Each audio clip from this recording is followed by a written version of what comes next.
3. El sacerdote que tuvo 3 hijos con una novicia y les dejó las llaves del tesoro. Oaxaca, 1783.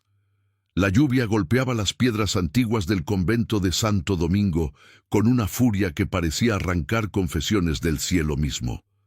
María del Carmen Velázquez presionaba su frente contra los barrotes de hierro de su celda, observando cómo el agua transformaba el patio colonial en un espejo oscuro que reflejaba las sombras danzantes de las velas. Tenía 23 años y llevaba 5 encerrada en ese lugar. Pero esa noche de julio sentía que las paredes se cerraban más que nunca sobre su pecho. El aire espeso olía a incienso rancio, a piedra húmeda y a secretos enterrados en las entrañas de aquel edificio que se alzaba como una fortaleza en el corazón de Oaxaca. No podía dormir. Las palabras de la Madre Superiora resonaban en su mente como campanas de advertencia. 3 novicias habían desaparecido en los últimos 2 meses. Simplemente se habían esfumado entre las sombras de los corredores coloniales, sin dejar rastro, sin gritos, sin explicación. La primera fue Josefina Ramírez, una joven zapoteca de 19 años cuyos ojos negros brillaban con una inteligencia que incomodaba a las monjas más antiguas.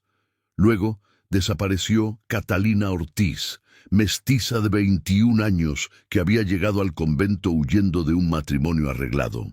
La tercera fue Isabel Mendoza, criolla de apenas 18 años, hija de comerciantes arruinados que la habían enviado allí con la esperanza de que encontrara paz espiritual. María del Carmen había conocido a las 3. Habían compartido oraciones en la capilla oscura, habían trabajado juntas en el huerto del convento bajo el sol implacable de Oaxaca, habían susurrado confesiones a medianoche cuando el silencio conventual permitía que las almas se abrieran. Y ahora no quedaba nada de ellas, solo sus nombres murmurados con miedo por las otras novicias, solo las preguntas que nadie se atrevía a formular en voz alta. La Madre Superiora, Sor Magdalena de los Remedios, había convocado una reunión esa tarde en el refectorio. Su rostro arrugado parecía tallado en piedra volcánica cuando habló con voz firme, pero cargada de algo que María identificó como terror apenas contenido. Dijo que las jóvenes probablemente habían huido del convento, que habían caído en tentación, que habían traicionado sus votos, pero María sabía que era mentira.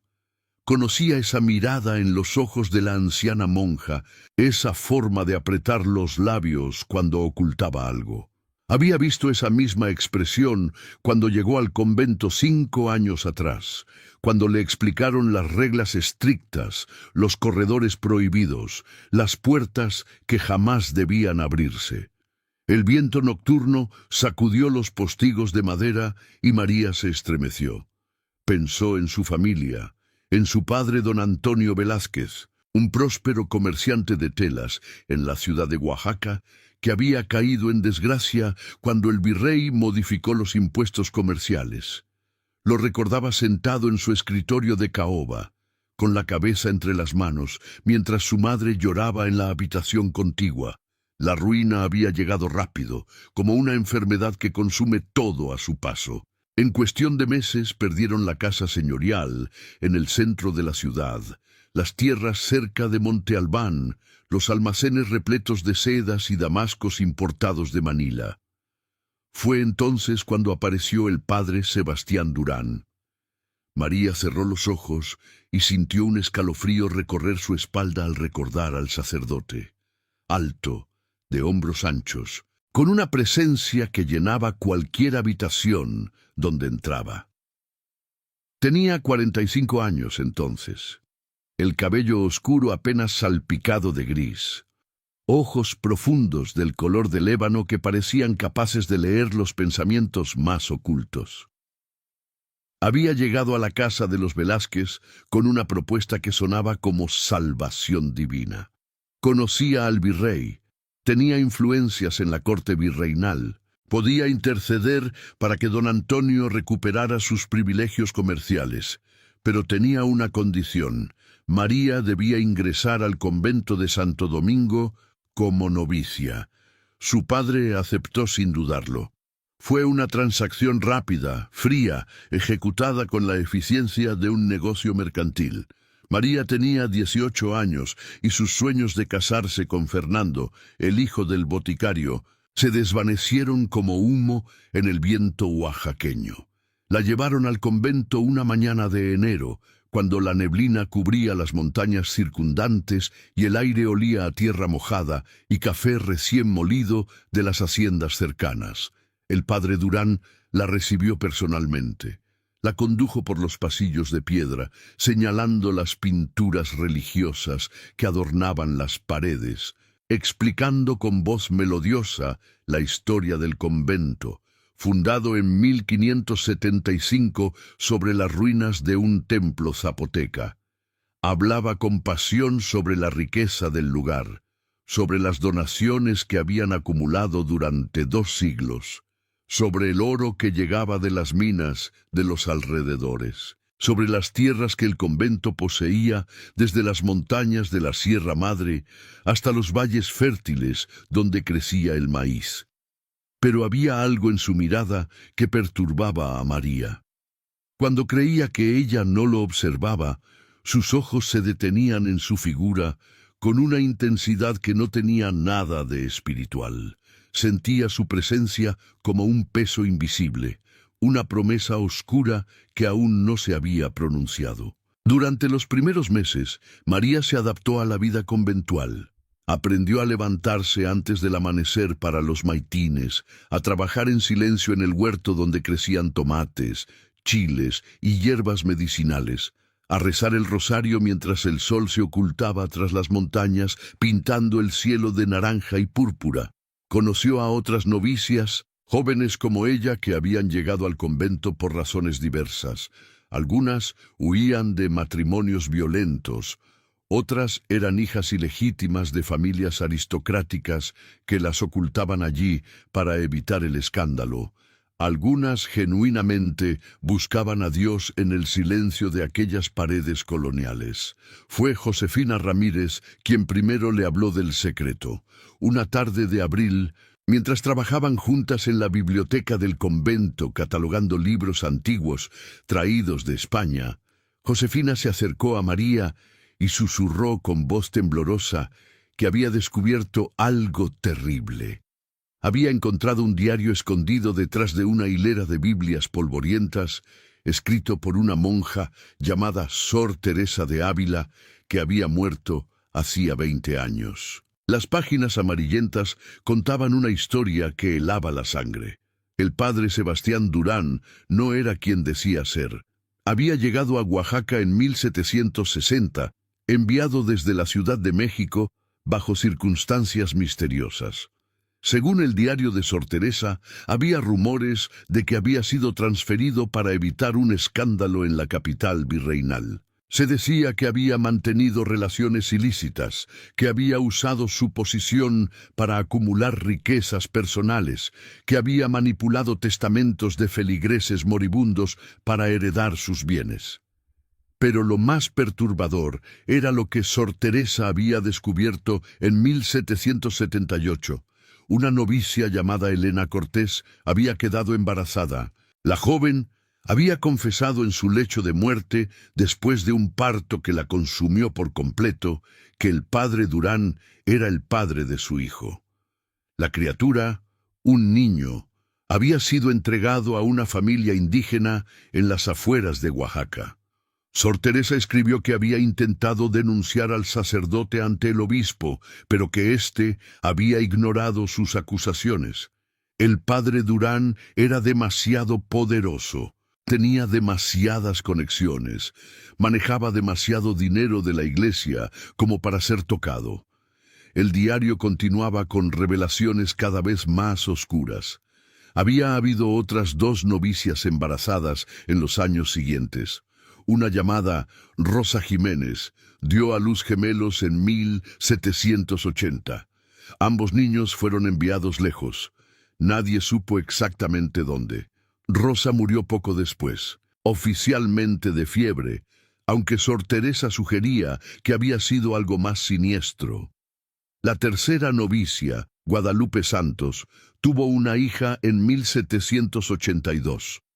También murió en circunstancias extrañas y la niña desapareció sin rastro. 3 mujeres, 4 hijos, todos ocultos como secretos vergonzosos en los pliegues de la historia del convento. María sintió náuseas cuando Josefina terminó de contarle lo que había leído. Quiso creer que era mentira, una fantasía enfermiza escrita por una monja demente. Pero en su corazón sabía que era verdad.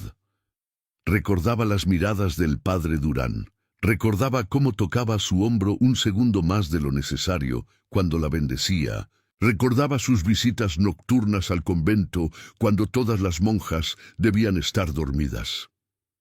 Josefina le dijo que iba a investigar más, que había encontrado referencias en el diario a un lugar secreto en el convento, una habitación oculta donde el padre Durán guardaba documentos y riquezas. Sor Teresa mencionaba llaves, 3 llaves de oro que el sacerdote había mandado hacer, una para cada uno de sus hijos varones. Decía que en esa habitación secreta había evidencia de todos sus crímenes, de todas las vidas que había destruido, de toda la riqueza que había robado a la iglesia y al pueblo. 2 semanas después, Josefina desapareció.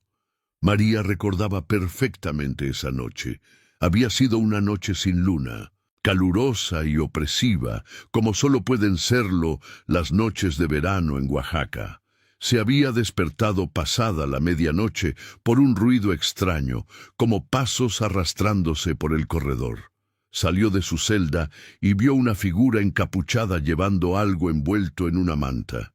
La figura se movía con dificultad, como si cargara un peso considerable.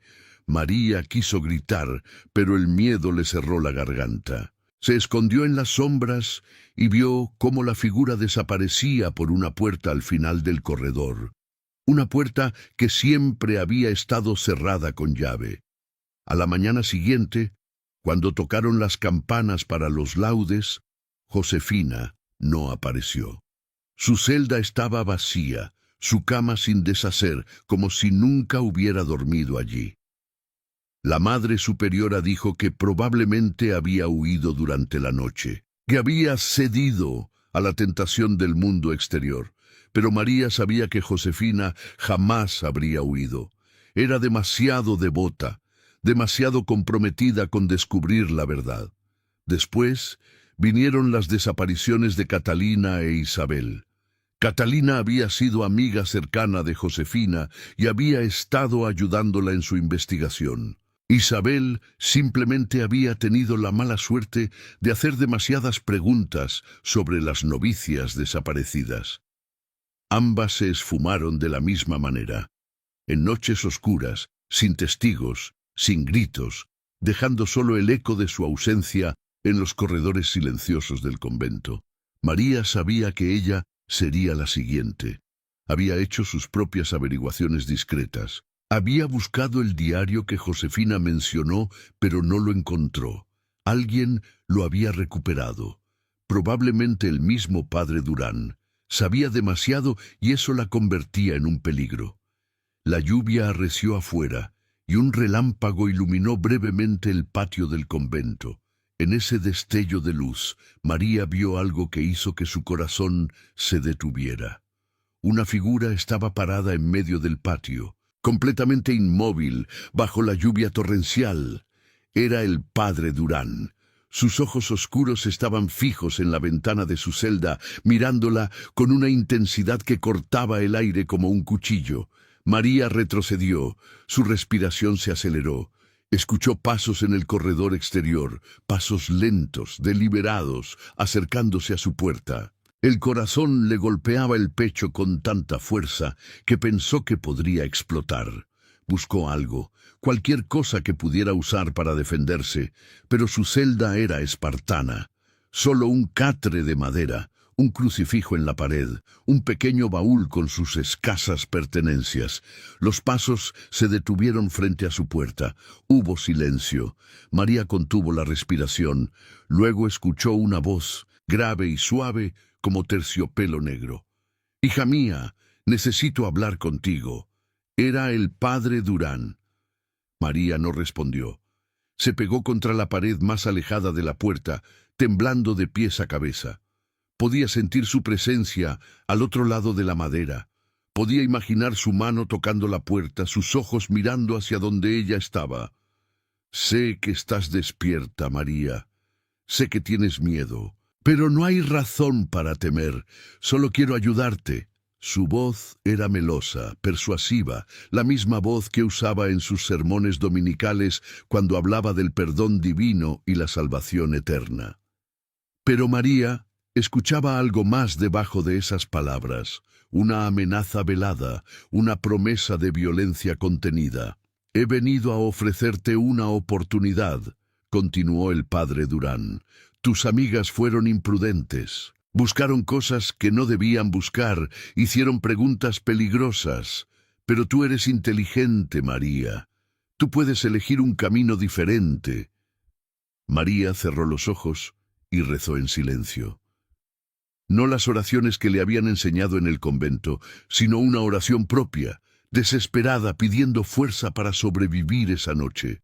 «Tengo información que podría interesarte», dijo el sacerdote. «Información sobre tu padre, sobre el acuerdo que hicimos. Hay cosas que no sabes, María, cosas que cambiarían tu perspectiva sobre todo esto». Esa frase hizo que María abriera los ojos. ¿Qué podía saber el padre Durán sobre su padre que ella desconociera? Don Antonio había aceptado el trato para salvar su negocio. Eso era todo. ¿O no lo era?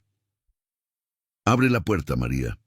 Hablemos como adultos civilizados. Te prometo que no te haré daño. Solo quiero que entiendas la situación completa antes de que tomes decisiones que podrías lamentar». María sabía que era una trampa.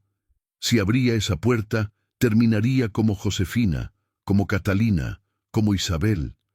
Terminaría envuelta en una manta, arrastrada por corredores oscuros hacia algún lugar del que no había regreso. Pero una parte de ella necesitaba saber qué había pasado realmente con su padre, qué acuerdo había hecho con este hombre que se escondía detrás de sotanas y crucifijos. Con manos temblorosas se acercó a la puerta. Puso su mano sobre el pestillo de hierro frío. Respiró profundo. «¿Qué quieres decirme?», susurró. Hubo una pausa. Luego el padre Durán habló con voz triunfante. «Tu padre no solo me entregó a ti para salvar su negocio, María. Me entregó algo más. Me entregó información sobre otros comerciantes que estaban involucrados en contrabando. Nombres, fechas, rutas. A cambio, yo no solo intercedí por él ante el virrey. Le di dinero, mucho dinero, oro de las arcas del convento. Tu familia no está arruinada, hija mía. Tu padre es más rico ahora de lo que jamás fue. Y tú estás aquí, encerrada en este convento, mientras él disfruta de su nueva fortuna en la Ciudad de México». Las palabras cayeron sobre María como piedras. No podía ser verdad. Su padre no la habría traicionado de esa manera. Pero algo en su interior le decía que el padre Durán no estaba mintiendo. Recordaba la última vez que vio a su padre, el día que la dejó en el convento. No había lágrimas en sus ojos, solo un brillo extraño, como alivio, como si se hubiera quitado un peso de encima. «Estás mintiendo», dijo María, aunque su voz sonaba débil incluso para sus propios oídos. «No miento, hija mía. Y hay más. ¿Quieres saber qué pasó realmente con tus amigas? Abre la puerta y te lo mostraré. Te llevaré al lugar donde guardan todos los secretos. Demostraré las llaves del tesoro que he acumulado durante todos estos años. Te daré la oportunidad de elegir. Puedes unirte a mí, ayudarme a proteger todo lo que he construido, y serás recompensada más allá de tus sueños. O puedes ser terca como las otras y terminar en el mismo lugar donde ellas están ahora». María sintió bilis subir por su garganta. Supo en ese momento que sus amigas estaban muertas. No habían huido, no estaban escondidas en algún lugar, estaban muertas, asesinadas por este hombre que se hacía llamar siervo de Dios. «Nunca te ayudaré», susurró. El silencio que siguió fue más aterrador que cualquier amenaza. María escuchó al padre Durán respirar profundamente, como si estuviera controlando su ira. «Es una lástima», dijo finalmente. «Realmente esperaba que fueras más razonable, pero no importa. De una forma u otra, te unirás a tus amigas esta noche». María escuchó pasos alejándose. Por un momento pensó que el sacerdote se había ido, que tal vez había ganado un poco más de tiempo. Pero entonces escuchó algo más, el sonido de una llave girando en una cerradura, no en su puerta, sino en algún lugar cercano. Luego escuchó pasos múltiples, pesados, acercándose por el corredor. El padre Durán no estaba solo. Había traído ayuda. María miró desesperadamente alrededor de su celda buscando una salida. La ventana era muy pequeña y tenía barrotes de hierro. La puerta era la única salida y estaba bloqueada por quienquiera que estuviera afuera. Estaba atrapada. Los pasos se detuvieron frente a su puerta. Esta vez no hubo palabras persuasivas, solo el sonido de otra llave girando, el pestillo levantándose, la puerta abriéndose lentamente. María retrocedió hasta que su espalda tocó la pared fría. En el umbral apareció el padre Durán, todavía mojado por la lluvia, su sotana negra pegada a su cuerpo. Detrás de él había dos figuras encapuchadas. Uno de ellos llevaba una lámpara de aceite que proyectaba sombras danzantes sobre las paredes de piedra. El sacerdote entró a la celda con pasos lentos. Sus ojos brillaban con algo que María reconoció como locura apenas contenida. Durante años había mantenido una fachada de piedad y rectitud, pero ahora esa máscara se había caído completamente. «No tenía que ser así», dijo con voz casi triste. «Podrías haber sido especial, María, como lo fueron Elena, Rosa y Guadalupe. Podrías haber dado luz a otro heredero de mi legado, pero elegiste el camino equivocado». María sintió horror puro recorrer sus venas. Ahora entendía todo. Las novicias que habían muerto después de dar a luz, los hijos secretos. El tesoro del que hablaba no era solo oro y propiedades, era un linaje oscuro, hijos ilegítimos esparcidos por Oaxaca que algún día reclamarían su herencia robada. «Nunca te tocaré», escupió María. «Prefiero morir». El padre Durán sonrió, y fue la sonrisa más terrible que María había visto jamás. «Oh, morirás, hija mía, pero primero te mostraré dónde están tus amigas. Quiero que sepas exactamente qué te espera». Las figuras encapuchadas se movieron hacia María. Ella intentó gritar, pero una mano le cubrió la boca. Sintió que la levantaban, que la arrastraban fuera de su celda. Luchó con todas sus fuerzas, pataleando, mordiendo la mano que la silenciaba, pero era inútil. Eran demasiado fuertes. La llevaron por los corredores oscuros del convento. María reconoció el camino. Era el mismo que había visto a la figura tomar la noche que desapareció Josefina. Al final del corredor había una puerta de madera oscura con cerraduras de hierro. El padre Durán sacó un manojo de llaves de su sotana y abrió la puerta. Detrás había una escalera de piedra que descendía hacia la oscuridad. Bajaron los escalones húmedos y resbaladizos.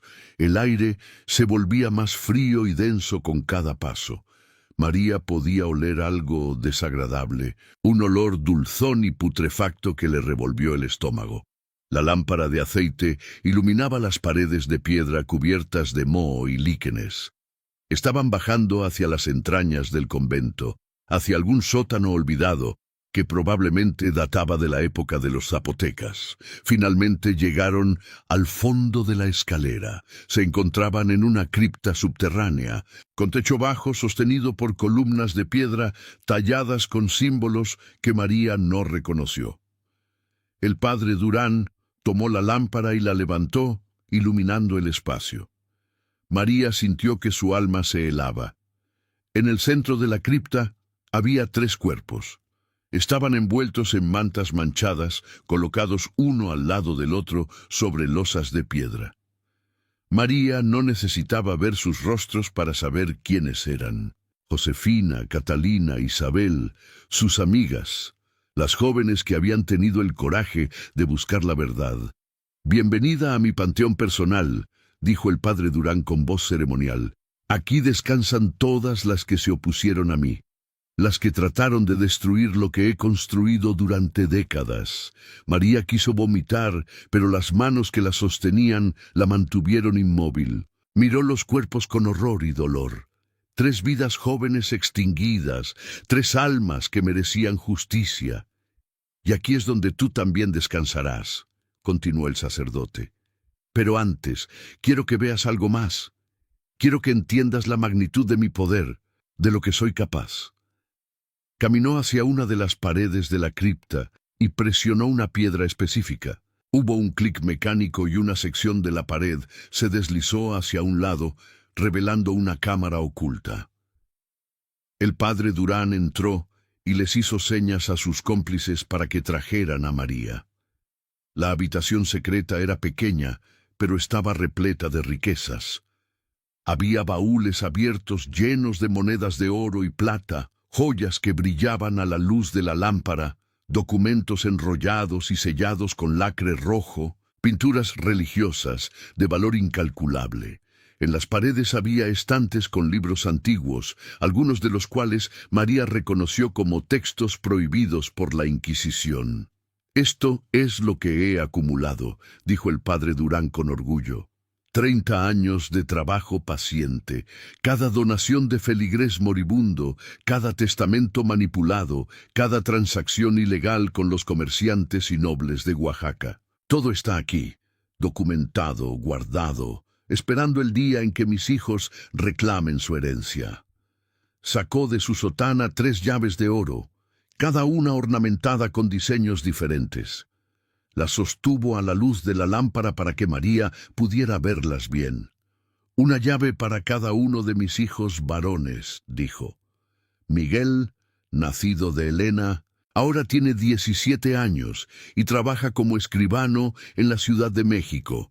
No sabe quién es su verdadero padre, pero llegará el día en que se lo revele. Andrés y Felipe, los gemelos nacidos de Rosa, tienen 15 años y viven en Puebla como aprendices de un joyero. Tampoco conocen su origen, pero pronto lo sabrán. Estas llaves les darán acceso a todo esto. Les darán el poder que merecen como mis herederos». María sintió asco mezclado con una extraña lucidez. Entendía ahora la verdadera locura del padre Durán. No era solo codicia o lujuria. Era algo más profundo, más retorcido.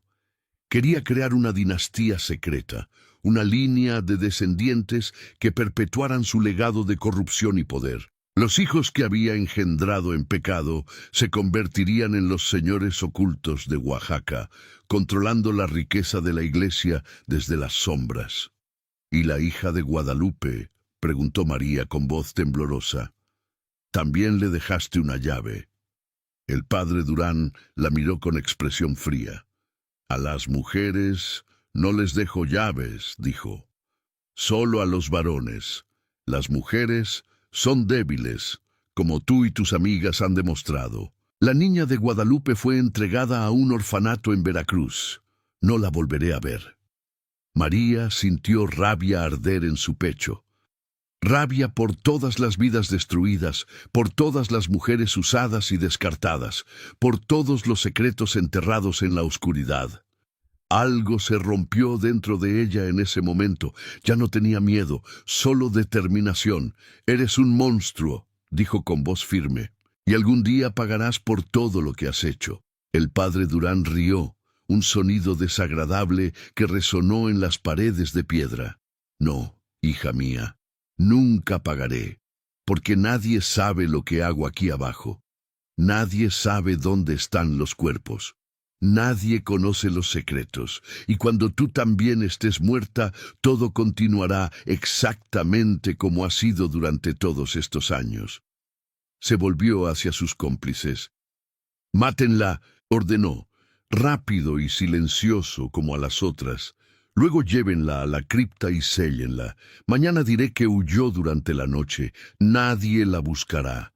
A nadie le importa lo que pasa con las novicias desaparecidas».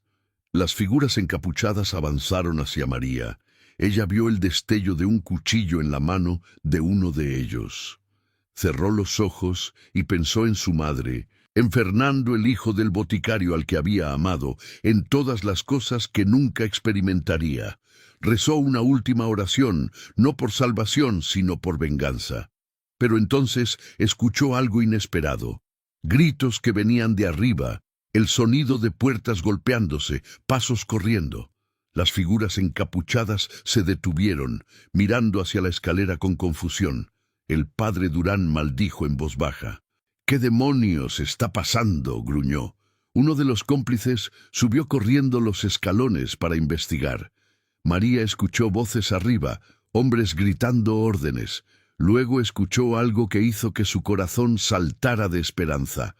La voz de la Madre Superiora, Sor Magdalena de los Remedios. «Está aquí abajo», gritaba la anciana monja. «La cripta secreta está debajo del ala norte. Dense prisa». El rostro del padre Durán se transformó. La arrogancia desapareció, reemplazada por pánico puro. Miró a su alrededor como un animal acorralado, buscando una salida que no existía. «Traidora», susurró. «Esa vieja bruja nos traicionó». Más pasos bajaban por la escalera. El cómplice que había ido a investigar bajó corriendo sin su capucha. María lo reconoció. Era el hermano Lego Tomás, un hombre de unos 30 años, que siempre había parecido devoto y callado. Su rostro ahora mostraba terror absoluto. «Son guardias del virrey», jadeó. Alguien los alertó. «Saben todo». El padre Durán giró hacia María con ojos llenos de odio. «Tú», siseó, «tú hiciste esto de alguna manera». María negó con la cabeza, tan confundida como él. No había enviado ningún mensaje. No había tenido oportunidad de contactar a nadie. Pero alguien había descubierto la verdad. Alguien había actuado. Los guardias llegaron al fondo de la escalera, armados con espadas y antorchas. Detrás de ellos venía la Madre Superiora, apoyándose en un bastón, su rostro arrugado lleno de determinación y dolor. Y detrás de ella, para absoluta sorpresa de María, venía alguien que ella reconoció. Fernando, el hijo del boticario, ahora un joven de 23 años, vestido con ropas elegantes. Fernando miró directamente a María y sus ojos se llenaron de lágrimas de alivio. «Llegamos a tiempo», dijo con voz quebrada. «Gracias a Dios llegamos a tiempo». El capitán de los guardias, un hombre de aspecto severo con bigote canoso, avanzó hacia el padre Durán con expresión de asco. «Padre Sebastián Durán, en nombre del virrey de la Nueva España, queda arrestado por asesinato, robo, sacrilegio y crímenes contra la Santa Madre Iglesia. Será llevado a la Ciudad de México para enfrentar juicio». El padre Durán intentó protestar, afirmar su inocencia, pero sus palabras sonaron huecas en esa cripta llena de evidencia de sus crímenes. Los guardias lo esposaron junto con sus 2 cómplices. Luego comenzaron a documentar todo lo que había en la habitación secreta: los baúles de oro, las joyas, los documentos incriminatorios. María corrió hacia Fernando y se derrumbó en sus brazos, sollozando. Él la sostuvo con fuerza, acariciando su cabello mientras murmuraba palabras de consuelo. «¿Cómo?», fue todo lo que María pudo preguntar. «¿Cómo lo descubriste?». Fernando la guió hacia un rincón de la cripta mientras los guardias continuaban su trabajo. La Madre Superiora se acercó a ellos, sus ojos ancianos llenos de lágrimas. «Fue mi culpa», dijo la anciana monja con voz quebrada. «Yo sabía lo que estaba pasando. Sabía sobre las novicias desaparecidas, sobre los hijos ilegítimos, sobre la corrupción, pero tuve miedo. El padre Durán era demasiado poderoso. Tenía conexiones con el virrey, con nobles, con comerciantes ricos. Pensé que si lo denunciaba, sería yo quien terminaría castigada. «Entonces, ¿qué te hizo cambiar de opinión?», preguntó María. «Tu amiga Josefina», respondió Sor Magdalena. «Antes de morir, logró ocultar una carta. La encontré hace 3 días, escondida en el confesionario. En ella explicaba todo lo que había descubierto, todos los crímenes del padre Durán. Incluía nombres, fechas, evidencias, y me pedía que, si algo le pasaba, enviara la carta a las autoridades en la Ciudad de México». La monja sacó un papel doblado de su hábito y se lo mostró a María. Era la letra de Josefina, clara y firme. «Al principio tuve miedo de actuar», continuó Sor Magdalena. «Pero cuando desapareció Catalina y luego Isabel, supe que no podía seguir siendo cobarde. Contacté a un mensajero de confianza y envié la carta directamente al virrey. Luego le escribí a Fernando, porque Josefina mencionaba en su carta que ustedes dos habían estado enamorados». Fernando tomó la palabra. «Recibí la carta de la Madre Superiora hace 5 días», explicó. «Inmediatamente viajé a la Ciudad de México y me reuní con los oficiales del virrey. Les mostré la carta de Josefina y les conté lo que sabía sobre el padre Durán. Iniciaron una investigación secreta. Descubrieron que había denuncias contra él que habían sido enterradas durante años. Familias que sospechaban que sus donaciones habían sido robadas. Rumores de hijos ilegítimos. Pero nadie había tenido el coraje de hablar abiertamente. Reunieron evidencia suficiente para obtener una orden de arresto», continuó Fernando. «Viajamos de regreso a Oaxaca lo más rápido posible. Llegamos esta noche y la Madre Superiora nos guió aquí. Ella conocía los pasadizos secretos del convento, sabía dónde el padre Durán ocultaba sus crímenes». María miró a la anciana monja con nueva admiración. Sor Magdalena había vivido con ese peso durante años, había sido testigo de atrocidades que la habían destrozado por dentro, pero al final había encontrado el coraje para hacer lo correcto. Los guardias terminaron de catalogar las riquezas y comenzaron a llevarlas hacia arriba. Encontraron documentos que revelaban una red de corrupción que se extendía por todo Oaxaca y más allá.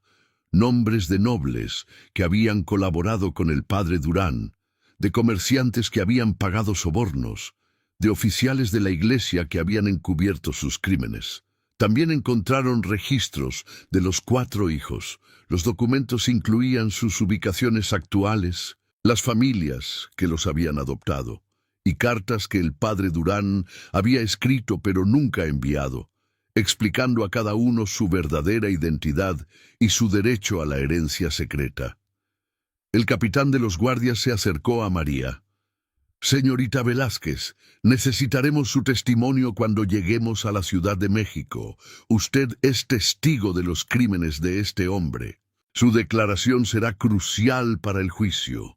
María asintió, todavía temblando por todo lo que había vivido. «¿Qué pasará con los cuerpos de mis amigas?», preguntó con voz quebrada. «Serán llevadas de regreso a sus familias para un entierro apropiado», respondió el capitán, «y se harán misas en su honor, no serán olvidadas». María miró los cuerpos envueltos de Josefina, Catalina e Isabel. Sintió dolor profundo, pero también algo más, determinación. Sus amigas no habían muerto en vano. Habían expuesto una verdad terrible, habían iniciado una cadena de eventos que terminaría destruyendo a un monstruo y su red de corrupción.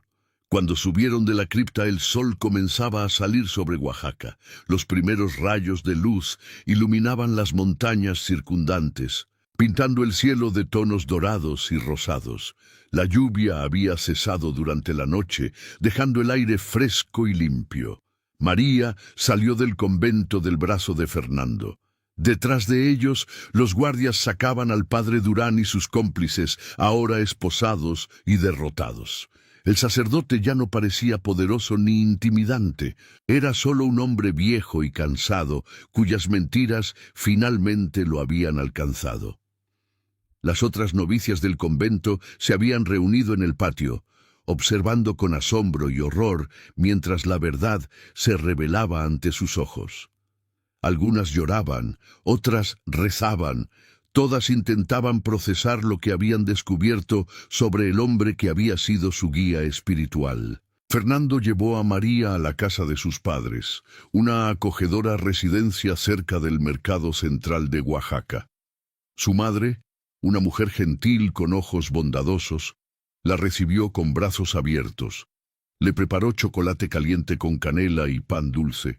La arropó en una cama suave. Por primera vez en 5 años, María durmió sin miedo, sin pesadillas, sin el peso de los secretos oscuros oprimiendo su pecho. Los días siguientes fueron un torbellino de actividad. Las autoridades interrogaron a todas las monjas del convento. Descubrieron que muchas habían sospechado algo, pero habían tenido demasiado miedo para hablar.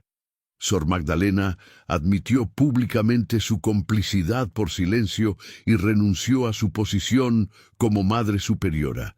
Fue reemplazada por una monja más joven de la Ciudad de México, enviada para limpiar la corrupción del convento. María dio su testimonio completo ante los oficiales del virrey. Les contó todo: las desapariciones, la cripta secreta, el tesoro oculto, las llaves de oro destinadas a los hijos ilegítimos. Su testimonio se unió al de la Madre Superiora y a la evidencia documental para construir un caso abrumador contra el padre Durán. También descubrieron información sobre el padre de María, don Antonio Velázquez. Era cierto lo que el padre Durán había dicho. Había aceptado dinero robado de las arcas del convento a cambio de entregar a su hija y delatar a otros comerciantes. Cuando confrontaron a don Antonio en la Ciudad de México, el hombre se derrumbó y confesó todo. También fue arrestado y enfrentó cargos por recibir bienes robados y traición. María sintió una mezcla de dolor y liberación cuando supo de la caída de su padre. El hombre que había creído honorable había resultado ser tan corrupto como el sacerdote al que había servido. Pero al menos ahora la verdad estaba al descubierto. Ya no había secretos familiares envenenando su alma. Mientras tanto, las autoridades buscaron a los 4 hijos del padre Durán. Encontraron a Miguel en la Ciudad de México, trabajando como escribano, tal como el sacerdote había dicho. Los gemelos, Andrés y Felipe, estaban en Puebla. La hija de Guadalupe fue localizada en un orfanato en Veracruz. Los jóvenes se sorprendieron al descubrir su verdadero origen. Ninguno había conocido a su madre biológica. Todos habían crecido creyendo historias diferentes sobre su nacimiento. La revelación de que eran hijos de un sacerdote corrupto y asesino los destrozó. Rechazaron cualquier reclamo a la herencia manchada de sangre. Las llaves de oro fueron confiscadas por las autoridades y fundidas. El juicio del padre Sebastián Durán se llevó a cabo en la Ciudad de México en septiembre de 1783. Fue un evento público que atrajo multitudes de todo el virreinato. La gente quería ver al hombre que había engañado a tantos, que había usado su posición sagrada para acumular riquezas y cometer atrocidades. María asistió al juicio junto con Fernando. Se sentó en la galería y observó mientras el fiscal presentaba evidencia tras evidencia. Los documentos robados, los testimonios de las monjas, los registros de las novicias muertas, las cartas que el padre Durán había escrito a sus hijos. Todo fue expuesto ante los ojos del público. El padre Durán intentó defenderse. Afirmó que era inocente, que había sido víctima de una conspiración, que las mujeres habían mentido sobre él. Pero nadie le creyó. La evidencia era abrumadora. Sus propias palabras, grabadas en documentos que había escrito, lo condenaban. El veredicto fue unánime, culpable de todos los cargos. La sentencia fue severa. Sería despojado de su posición en la iglesia, excomulgado y sentenciado a pasar el resto de su vida en prisión. Sus riquezas serían confiscadas y distribuidas entre las familias de sus víctimas y obras de caridad genuinas. Cuando leyeron la sentencia, el padre Durán no mostró emoción. Simplemente miró al juez con ojos vacíos, como si ya hubiera aceptado su destino. Los guardias lo llevaron de vuelta a su celda, donde pasaría décadas contemplando los crímenes que había cometido. María sintió una extraña mezcla de satisfacción y tristeza. La justicia se había hecho, pero eso no devolvía la vida a Josefina, Catalina e Isabel. No borraba el dolor de las madres de las novicias muertas. No sanaba las heridas de los hijos que habían descubierto su terrible origen. Después del juicio, María tomó una decisión importante. No regresaría al convento. Había sido liberada de sus votos debido a las circunstancias extraordinarias de su caso. En cambio, se casaría con Fernando, tal como habían soñado años atrás, antes de que el padre Durán destruyera sus planes. La boda se celebró en octubre de 1783 en una pequeña iglesia de Oaxaca. Fue una ceremonia sencilla, pero llena de amor. Las antiguas compañeras de María del convento asistieron, junto con la familia de Fernando y muchos residentes de la ciudad que habían seguido la historia del escándalo. Sor Magdalena de los Remedios también asistió. La anciana monja había decidido retirarse a un convento en las montañas, donde pasaría sus últimos años en oración y penitencia, buscando expiación por los años de silencio cómplice. Antes de irse, se acercó a María y le entregó algo: el diario original de Sor Teresa de Ávila, el que Josefina había encontrado años atrás. «Esto te pertenece ahora», dijo Sor Magdalena. «Guárdalo. Asegúrate de que la historia nunca se olvide, que las futuras generaciones sepan lo que pasó aquí, para que nunca vuelva a repetirse». María aceptó el diario con manos temblorosas. Lo guardaría como un tesoro, no por el oro o las joyas que mencionaba, sino por las verdades que contenía.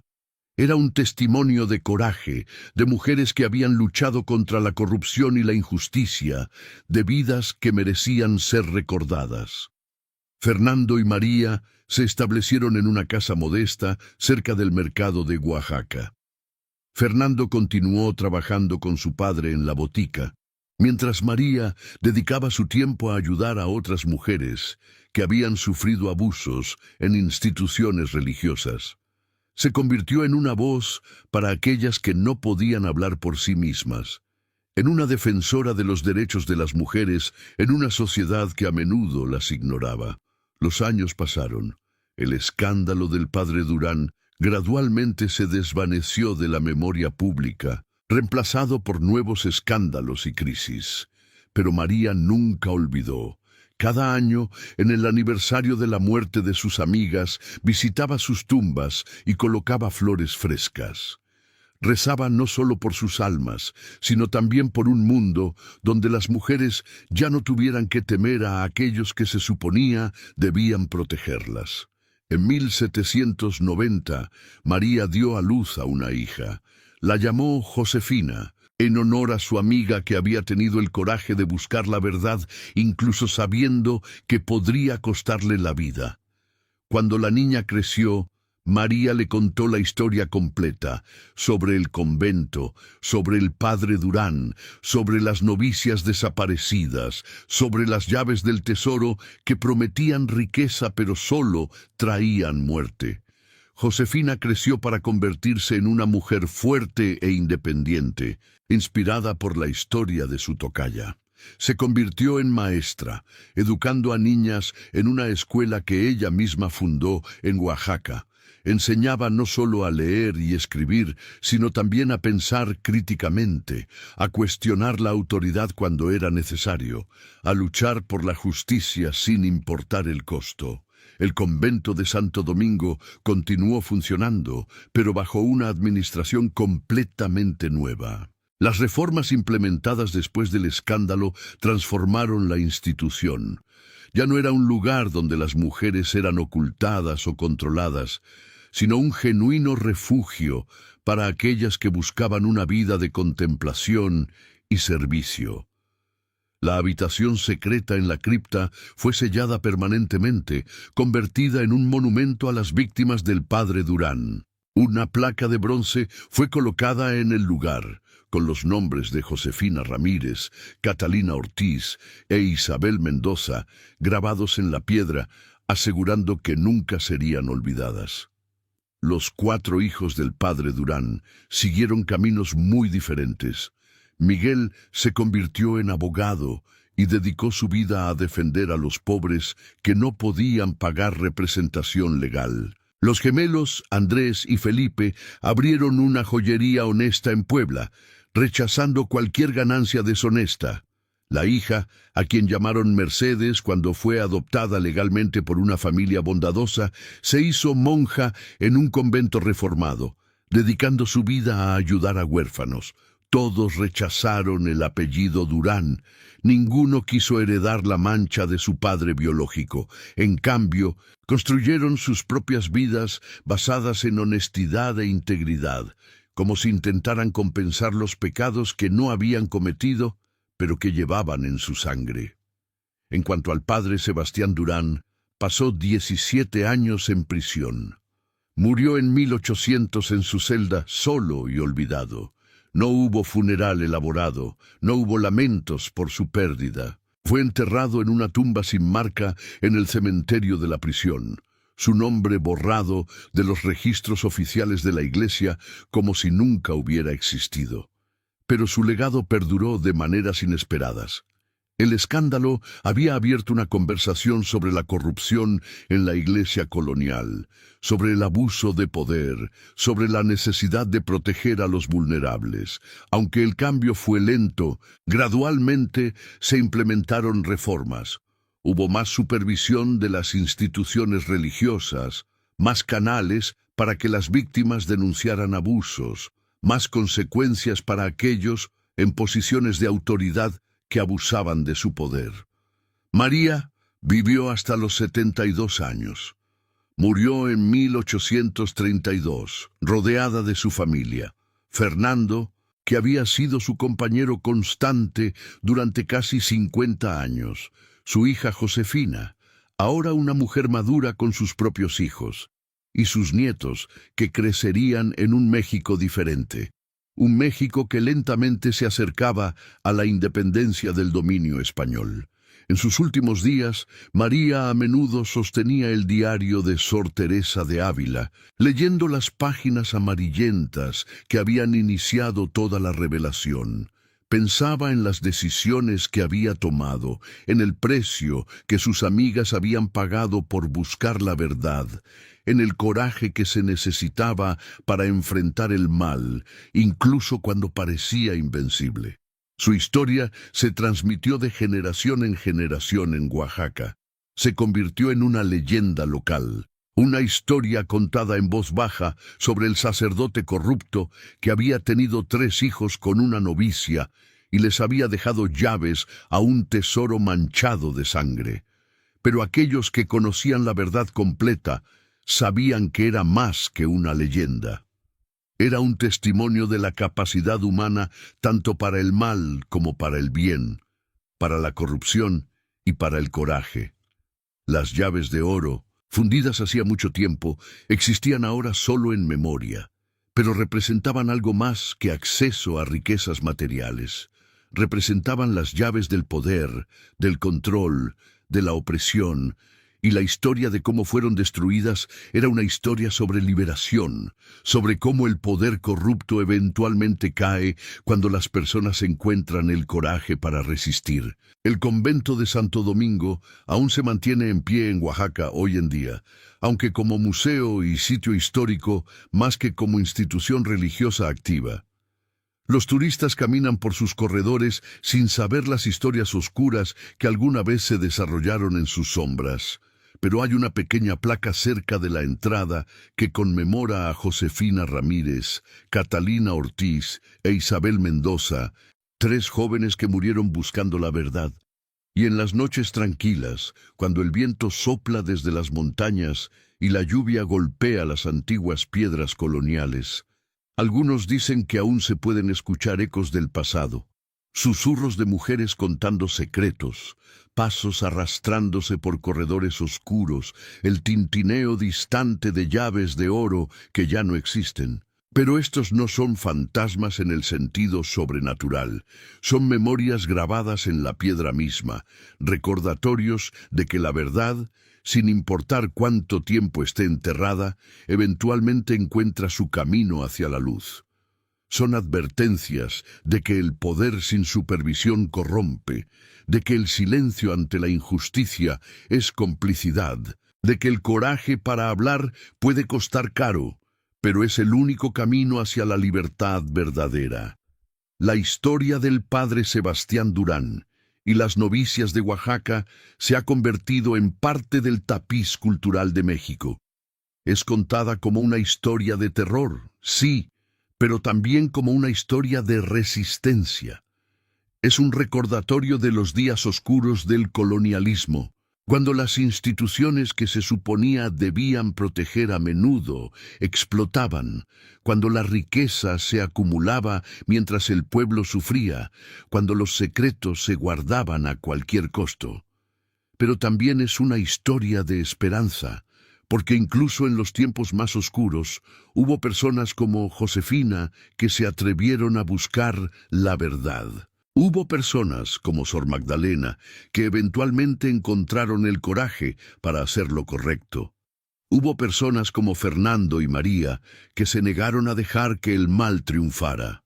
Y esa, quizás, es la lección más importante que emerge de las sombras de aquel terrible año de 1783. El mal existe, la corrupción florece, los poderosos abusan. Pero la capacidad humana para la resistencia, para la justicia, para el amor y el coraje, siempre encuentra una manera de brillar a través de la oscuridad. Las llaves del tesoro están perdidas para siempre, pero las llaves de la libertad, aquellas que María y sus amigas descubrieron a través de su sufrimiento y sacrificio, esas permanecen. Están en cada persona que se niega a guardar silencio ante la injusticia. Están en cada individuo que elige la verdad sobre la complicidad.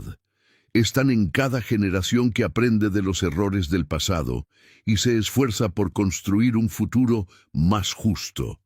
Esta es la verdadera herencia de las novicias desaparecidas de Oaxaca. No oro ni joyas, sino algo mucho más valioso, un recordatorio de que la libertad se gana con sacrificio, que la justicia requiere coraje y que la verdad, sin importar cuánto tiempo esté oculta, eventualmente prevalecerá.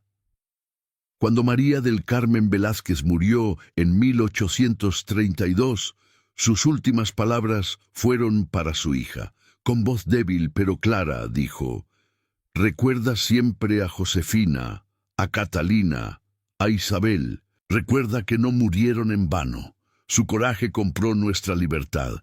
Nunca dejes que el mundo olvide el precio que pagaron. Y Josefina, la hija, prometió que nunca olvidaría. Ella se aseguró de que la historia se transmitiera a sus hijos y ellos a los suyos. A través de las generaciones, la historia se mantuvo viva, transformándose, adaptándose, pero siempre manteniendo su esencia. Un testimonio del terror de la opresión y del triunfo eventual de la justicia.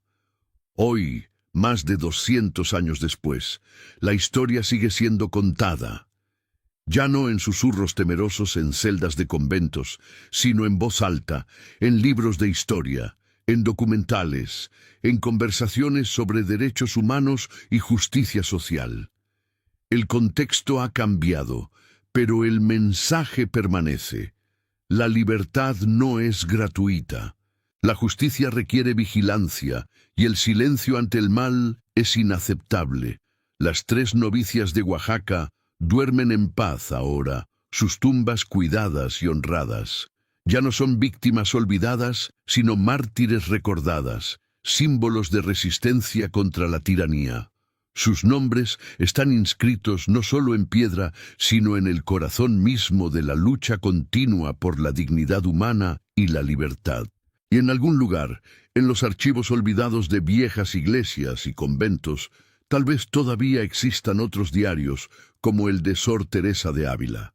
Otras historias esperando ser descubiertas, otras verdades clamando por ser reveladas, otros secretos que algún día encontrarán su camino hacia la luz, porque esa es la naturaleza de la verdad. Puede ser enterrada, puede ser ocultada, puede ser negada, pero nunca puede ser destruida completamente. Siempre encuentra una manera de emerger, como agua que brota de la tierra seca, como luz que se filtra a través de las grietas de un muro. El padre Sebastián Durán pensó que podía construir un legado basado en secretos y riquezas robadas. Pensó que sus llaves de oro asegurarían el poder de sus descendientes por generaciones, pero estaba equivocado. Su verdadero legado es una advertencia, un cuento de terror que enseña a las futuras generaciones los peligros del poder sin control, de la autoridad sin responsabilidad, del silencio ante la injusticia, y el verdadero tesoro que dejó, irónicamente, no era para sus hijos, sino para todos aquellos que vinieran después. Es el tesoro de una historia que debe ser contada y recontada, una lección que debe ser aprendida y reaprendida, una memoria que debe ser preservada para que los errores del pasado no se repitan en el futuro. Esta es la historia del sacerdote que tuvo 3 hijos con una novicia y les dejó las llaves del tesoro. Pero es también la historia de 3 jóvenes valientes que pagaron el precio máximo por la verdad. Es la historia de una mujer que sobrevivió para contar esa verdad. Es la historia de una comunidad que finalmente dijo basta. Y es, en última instancia, una historia sobre el anhelo humano universal por la libertad, un anhelo que ninguna llave puede abrir o cerrar, porque reside en lo más profundo del alma humana, indomable e inextinguible. Las calles empedradas de Oaxaca guardan todavía el peso de aquellos días. Los mercados donde María caminaba con su hija Josefina, enseñándole sobre hierbas medicinales y justicia social, aún existen. Las montañas que rodeaban el convento continúan vigilantes, testigos silenciosos de secretos enterrados y verdades descubiertas. El convento de Santo Domingo sigue siendo un lugar de peregrinación, pero ahora por razones diferentes, las personas vienen no solo a admirar su arquitectura colonial, sino a recordar que incluso en los lugares más sagrados, el mal puede esconderse y que es responsabilidad de todos permanecer vigilantes. La historia de María del Carmen Velázquez se entrelaza con la historia más amplia de México. Su lucha personal contra un sistema corrupto refleja las luchas del pueblo mexicano contra siglos de opresión colonial. Las llaves de oro del padre Durán son símbolos perfectos de cómo el poder concentrado en pocas manos corrompe absolutamente, de cómo la riqueza acumulada en secreto se construye sobre los cuerpos de los vulnerables, de cómo las instituciones pueden pervertirse cuando no hay transparencia ni rendición de cuentas, pero la destrucción de esas llaves, su fundición en un acto simbólico de justicia, representa la posibilidad de redención, la esperanza de que ningún poder es tan absoluto que no pueda ser derribado por la verdad y el coraje colectivo. Esta es una lección que resuena a través de los siglos, tan relevante hoy como lo fue en 1783 en las calles polvorientas de Oaxaca colonial.